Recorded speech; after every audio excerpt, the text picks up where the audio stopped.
एक बार जब आप मेहनत करना शुरू करते हैं और बार बार फेल होते रहते हैं तो आपके मन में एक प्रश्न आता है।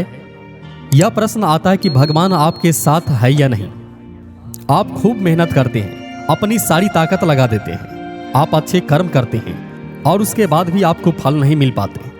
कई बार तो ऐसा भी लगता है कि क्या भगवान सिर्फ अच्छे लोगों के साथ ही बुरा करता है, क्योंकि जितने भी अच्छे लोग होते हैं उनके साथ बहुत दुख आते हैं, बहुत तकलीफें आती हैं और उनको बहुत सारी चीज़ें झेलना पड़ता है। तो चलिए आज इसी बात को समझते हैं। एक बार एक लड़का जो कि आपके ही तरह बहुत सारे सपने देखता था, अपने जीवन में बहुत ही आगे बढ़ने के बारे में सोचता था। उसने बहुत मेहनत की, बहुत ही कम उम्र में उसने बहुत सारी चीज़ें हासिल कर ली और उसे लगता था कि भगवान हमेशा उसके साथ है। और यह कैसे पता करता था? हर रोज जब समुद्र के किनारे जाता था तो उसे लगता था कि ईश्वर उससे बात कर रहे हैं। वो साइड में खड़े हैं और वो ईश्वर से बात कर रहा है, क्योंकि वो जब चलता था तो रेत पर उसके 2 पैर के निशान दिखाई देते थे, एक भगवान का और एक खुद का। वह लड़का बहुत ही ज्यादा खुश था। उसने अपने जिंदगी में बहुत कुछ पाया जिसके आप सपने देखते हैं, लेकिन कहते हैं ना, यदि सूरज उगा है तो ढलेगा भी। यदि घड़ी में दोनों कांटे ऊपर है तो दोनों कांटे नीचे भी आएंगे। उस लड़के के साथ भी यही हुआ। धीरे धीरे उसकी कंपनी लॉस में जाने लगी। जहां करोड़ों की प्रॉपर्टी बन रही थी वहीं पर करोड़ों का नुकसान होने लगा। जो लोग उनका साथ देते थे वही लोग उनको छोड़कर जाने लगे। उसे बहुत दुख हो रहा था और सबसे बड़ा दुख इस बात को हो रहा था कि जब वो समुद्र के किनारे घूमने जाता उसे वो पैर के निशान नहीं दिखाई देते थे। इसका मतलब भगवान उसके साथ नहीं थे।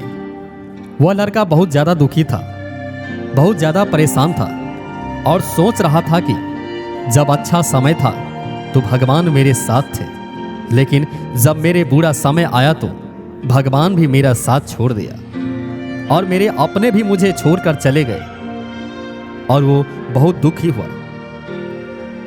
लेकिन उसने हार नहीं मानी। उसने मेहनत जारी रखी।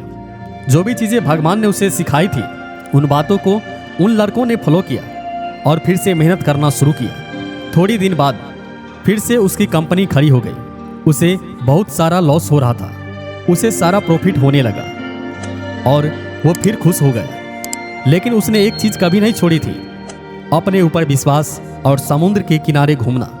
जब वह थोड़ी दिन के बाद समुद्र के पास गया, सारी चीजें ठीक हो गई थी। उसकी कंपनी फिर से खड़ी हो गई थी। थोड़ी दिन बाद उसने नोटिस किया कि जब वो समुद्र के किनारे घूमने जा रहा था तो एक और पैर के निशान उसके साइड में बन रहे थे। उस लड़के ने मुंह फेर लिया और आगे की ओर बढ़ गया। साइड से आवाज आई कि क्या हुआ, मुझसे बात नहीं करोगे? उस लड़के ने चिल्लाते हुए जवाब दिया कि जब मेरा बुरा वक्त चल रहा था तो आप मेरे साथ नहीं थे। आपने मेरा साथ छोड़ दिया और ये पूरे दुनिया ने भी मेरा साथ छोड़ दिया। मेरी मेहनत और मेरे विश्वास के कारण आज मैं फिर यहाँ पे हूँ। जब मैं सफल हो गया तो तुम फिर मेरे पास आ गए। मुझे जब सबसे ज्यादा तुम्हारे साथ की जरूरत थी उस वक्त कहा थे, और अब जब मैं सफल हो चुका हूँ तो फिर तुम मेरे साथ आ गए। साइड से मुस्कुराने की आवाज आई। मैं तब भी तुम्हारे साथ था और आज भी तुम्हारे साथ हूँ। लड़का थोड़ा थोड़ा सा झल्ला गया और कहने लगा कि यदि साथ होते थे तो एक पैरों के निशान मेरे साइड में दिखाई देते थे। जब मेरे ऊपर संकट आया तो मुझे कोई पैर के निशान नहीं दिखाई देते थे। बाजू से फिर मुस्कुराने की आवाज आई और कहा कि मैं तुम्हारे मुसीबत के समय भी तुम्हारे साथ ही था। जब तुम सफल थे तब तुम्हें 2 पैरों के निशान दिखाई देते थे, क्योंकि मैं तुम्हारे बाजू में चलता था। लेकिन जैसे ही तुम्हारे ऊपर मुसीबत आई तुम्हें एक पैर के निशान दिखने लगे और इसीलिए तुमने जो पैर के निशान देख रहे थे वो तुम्हारे नहीं, वो मेरे थे। इसीलिए हमें याद रखना चाहिए कि किसी भी परिस्थिति में वो ईश्वर, वो मालिक हमारा कभी भी साथ नहीं छोड़ते। हम उन पर विश्वास करें या ना करें, हम उनकी भक्ति करें या ना करें, वो हमेशा हमारे साथ हैं। इसीलिए इस बात को हमेशा याद रखना। हाथों की लकीरें से पहले उंगलियां होती है, जो हमें ये सिखाती है कि हमें अपने किस्मत से पहले अपने कर्मों पर भरोसा करना चाहिए। इस तरह के वीडियोस देखने के लिए हमारे YouTube चैनल राज स्टोरी लैंड को सब्सक्राइब करें और अपने दोस्तों तक जरूर शेयर करें। Thanks for watching.